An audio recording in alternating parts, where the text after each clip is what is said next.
جن کی نمازیں بہت قضا ہوں وہ حضرت جبرائیل علیہ السلام کی یہ تسبیح پڑھیں، ان کی قضا نمازیں اللہ ادا تصور فرمائے گا، اور گناہ کبیرہ جیسے بھی ہوں اللہ معاف فرما دے گا انشاءاللہ۔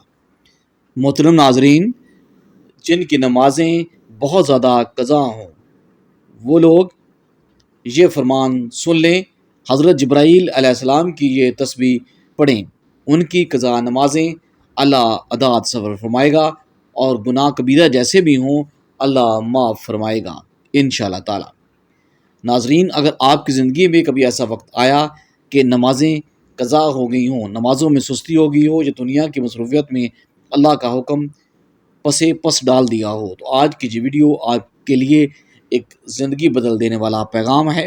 نبی کریم صلی اللہ علیہ وآلہ وسلم نے نماز کو دین کا ستون فرمایا، اور فرمایا کہ نماز دین کا ستون ہے، جس نے اسے قائم کیا اس نے دین کو قائم کیا، اور جس نے اسے چھوڑ دیا اس نے دین کو گرایا۔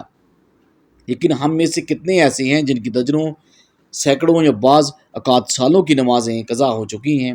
کچھ کو احساس ہوتا ہے، کچھ کو نہیں، لیکن ایک دن آئے گا جب قبر میں سوال ہوگا کیا نماز پڑھی تھی؟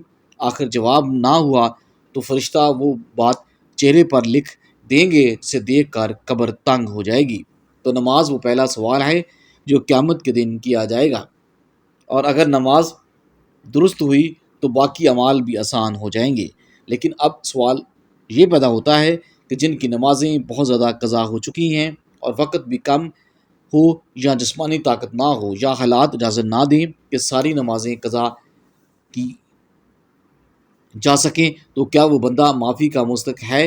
تو ناظرین، اللہ کی رحمت بہت وسیع ہے، اس کے دروازے کبھی بند نہیں ہوتے، وہ 70 ماؤں سے زیادہ مہربان ہے۔ اس نے اپنے بندوں کو ایسی دعائیں، ایسی تسبیحات عطا کی ہیں جن کے ذریعے ماضی کی کوتاہیوں کو معاف کیا جا سکتا ہے، اور کھوئی ہوئی عبادات کو بھی ثواب میں بدلا جا سکتا ہے۔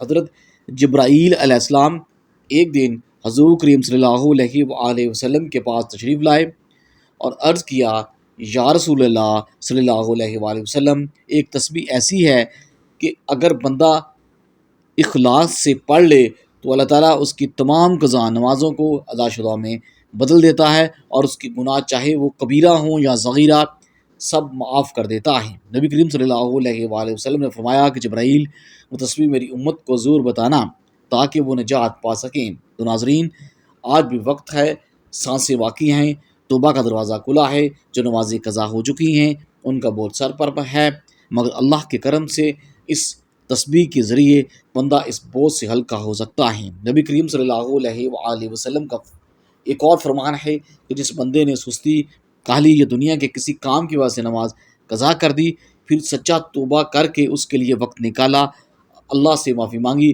تو اللہ تعالیٰ اس کے دل کو نور عطا کرتا ہے اور اس کی اعمال نام میں نمازوں کا ثواب لکھ دیتا ہے۔ یہ اللہ کی رحمت ہے جو مایوسی کے دروازوں کو بند کر دیتا ہے اور امید کی روشنی جلا دیتی ہے۔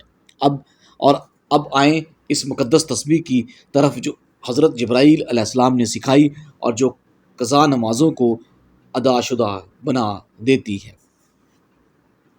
گناہ کبیرہ کو مٹا دیتی ہے، دل کو نرم کر دیتی ہے، اور عرش کے دروازے اس بندے کے لیے دعا کرتے ہیں۔ اور جو روز یہ تسبیح پڑھتا ہے، پہلے یہ نیت کر لیجئے کہ آئندہ نماز کو کبھی ترک نہیں کیا جائے گا۔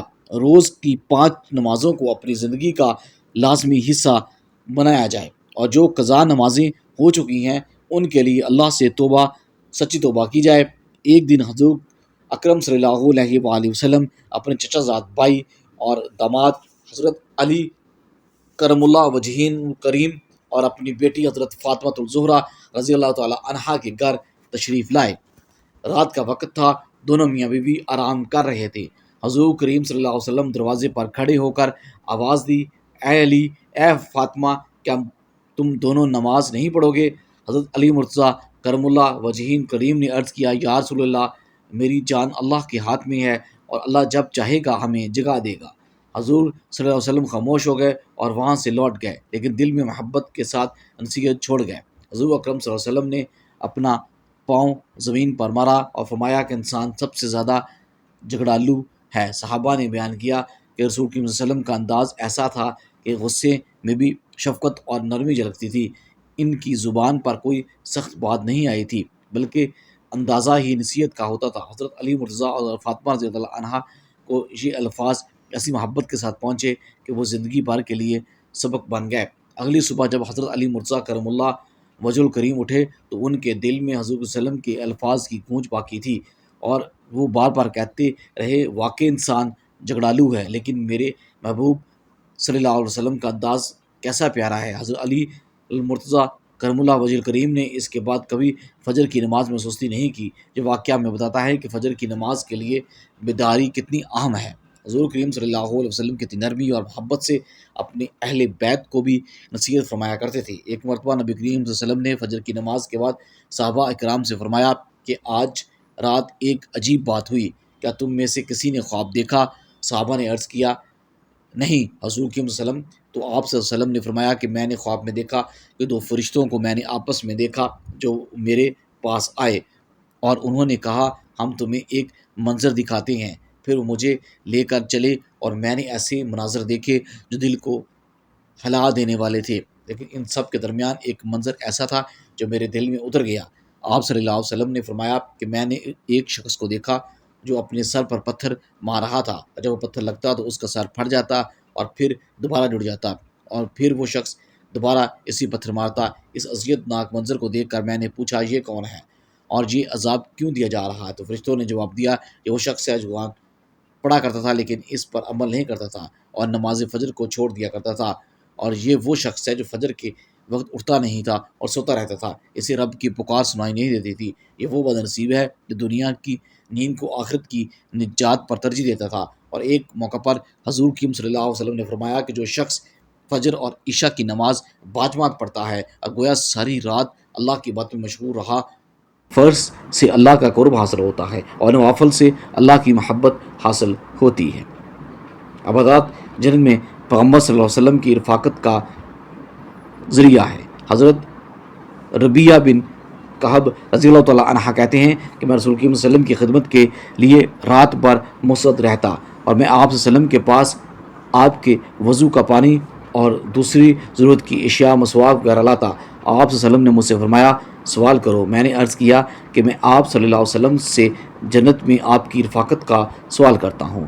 آپ صلی اللہ علیہ وآلہ وسلم نے فرمایا کیا اس کے علاوہ بھی تیرا کوئی سوال ہے؟ میں نے کہا بس یہی سوال ہے۔ تو آپ صلی اللہ علیہ وسلم نے فرمایا تو تجھے اپنے نفس کے مقابلے میں زیادہ نوافل ادا کر کے میری مدد کرنا ہوگی۔ مطلب یہ زیادہ سجدے کر کے اور زیادہ نوافل ادا کر کے اپنے آپ کو اس اہل بناؤ کہ میں آپ کے حق میں اپنی رفاقت کی سفارش کر سکوں۔ عبادت سے گناہ معاف ہوتے ہیں، یقیناً نیکیوں اور برائیوں کو دور کرتی ہے۔ یہ نصیحت ہے، نصیحت پکڑنے والوں کے لیے۔ معلوم ہوا نیکیاں عبادات گناہوں کو مٹا دیتی ہیں۔ تو ناظرین، اب مبارک تسبیح جسے روزانہ صبح یا کسی بھی وقت جو چاہے خلوص دل سے پڑھے، پرفضا ادا شدہ تصور ہوتی ہے۔ بس اولو آخر 3 بار درود ابراہیم پڑھ لیں، ایک بار ثواب کی نیت سے میرے ساتھ بھی درود ابراہیم پڑھ لیں۔ اللہم صلی علی محمد وعلی آل محمد کما صلیت علی ابراہیم وعلی آل ابراہیم انک حمید مجید۔ اللہم بارک علی محمد وعلی آل محمد کما بارکت علی ابراہیم وعلی آل ابراہیم انک حمید مجید۔ درود پاک پڑھنے کے بعد 100 بار آپ نے یہ تسبیح پڑھنی ہے۔ یہ وہ کلمات ہیں جو آسمانوں میں گونجتے ہیں، جو عرش کو ہلاتی ہیں، جو گناہوں کو ایسے مٹاتی ہیں جیسے کبھی تھے ہی نہیں۔ ان کے بعد اگر ممکن ہو تو 2 نفل توبہ کے لیے پڑھ لیے جائیں اور اللہ سے دلی معافی مانگی جائے تو قضا نمازیں جو ہیں بخش دی جائیں گی اور فرشتے ان کے بدلے فرائض کے ثواب لکھ دیتی ہیں۔ تو جو بندہ آج توبہ کر لے، قضا نمازوں پر شرمندہ ہو جائے اور روزانہ یہ تسبیح پڑھنے کا اہتمام کرے تو اللہ پاک جو ہے اس سے محبت کرنے لگتا ہے، اور جب اللہ کے بندے سے محبت کرنے لگے تو دنیا میں اس سے دنیا بھی اس سے محبت کرنے لگتی ہے، اس کی زندگی میں سکون آ جاتا ہے، اس کی دعائیں قبول ہوتی ہیں، اس کی راہیں آسان ہو جاتی ہیں، قبر اس کے لیے باغ بن جاتا ہے، تو آپ اس عمل کو لازمی کریں۔